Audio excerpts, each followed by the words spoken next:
On October 11, 1963, Malcolm X went to the University of California, in which he outlined the philosophy of black nationalism as he promoted by the Nation of Islam. He declared racial separation as the best approach to the problems facing black America. Our people in the Negro community are trapped in a vicious cycle of ignorance, poverty, disease, sickness, and death. There seems to be no way out, no way of escape. The wealthy, educated black bourgeoisie, those uppity Negroes who do escape, never reach back and pull the rest of our people out with them.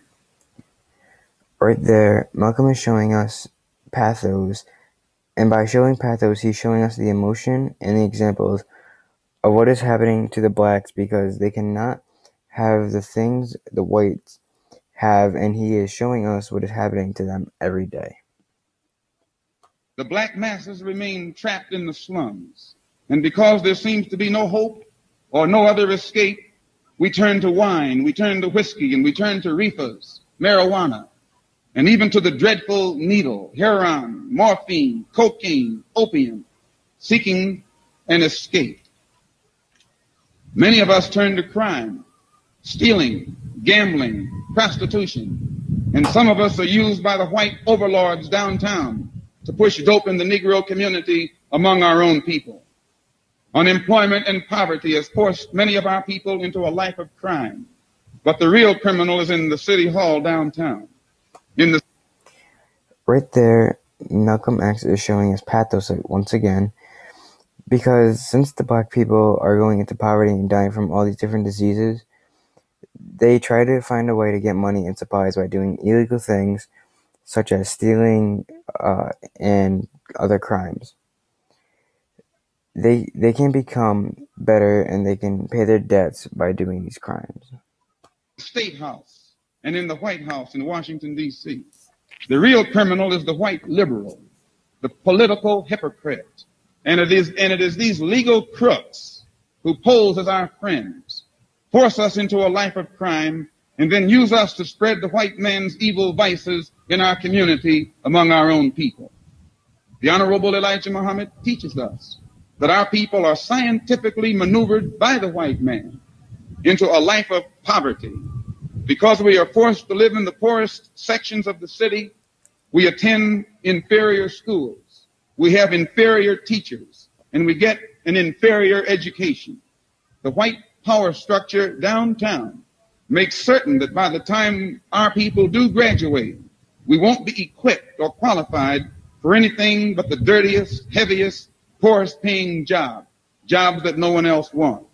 We are trapped in a vicious cycle of economic, intellectual, social, and political death.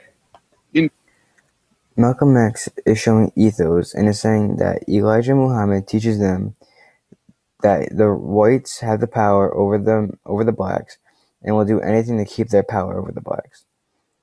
He is showing us the knowledge of what the blacks have compared to the whites have, such as getting lower paying jobs and having no to little money.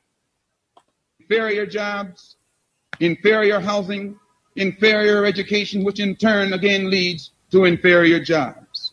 We spend a lifetime in this vicious circle, or in this vicious cycle going in circles, giving birth to children who see no hope or future but to follow in our miserable footsteps. So we thank God for the Honorable Elijah Muhammad. We who are Muslims saw no way out until we accepted the religion of Islam and the spiritual guidance of the Honorable Elijah Muhammad. We saw no solution to our problems. We saw no real leader among our people. But today the whole world is talking about the Honorable Elijah Muhammad and the divine solution he received from the God of our forefathers. Not your God, but from the God of our forefathers. Not a temporary solution which will benefit only the hand-picked upper-class Negroes, but a solution divinely designed to solve the plight of the black masses in this country permanently and forever. The government does not want our people to listen and understand the solution that God has given the Honorable Elijah Muhammad, the government is against Mr. Muhammad because the government is against our God. In order to trick our people away from God's true solution, the government is trying to deceive our people with a false solution, a phony solution, a deceitful solution called token integration.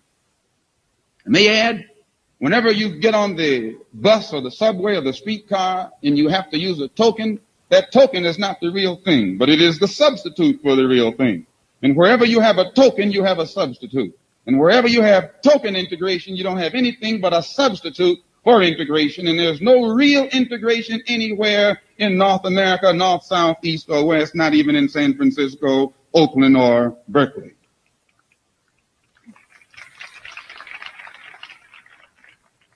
Has the government's efforts to bribe our people with token integration made our plight better, or has it made it worse? When you try to integrate the white community in search of better housing, the whites there fled to the suburbs. And the community that you thought would be integrated soon deteriorated into another all-black slum. What happened to the liberal whites? Why did they flee? We thought that they were supposed to be our friends. And why did the neighborhood deteriorate only after our people moved in? It is the tricky real estate agents posing as white liberal friends who encourage our people to force their way into white communities. And then they themselves sell these integrated houses at such high prices that our people again are forced to take in roomers to offset the high house notes. This creates in the new area the same overcrowded conditions, and the new community soon deteriorates into the same slum conditions from which we thought we had escaped. The only one who has benefited is the white real estate agent who poses as our friend, as a liberal, and who sells us the house in a community destined by his own greedy schemes to become nothing but a high-priced slum area. Today, our people can see that integrated housing has not solved our problem. At best, it was only a temporary solution, one in which only the wealthy, hand-picked Negroes found temporary benefit. After the 1954 Supreme Court desegregation decision, the same thing happened when our people tried to integrate the schools. All the white students disappeared into the suburbs. Now the caliber of what our people thought was to be an integrated school has fallen to the same level of the slum school from which we thought we had escaped. Just as Right there, Malcolm Little is showing logos.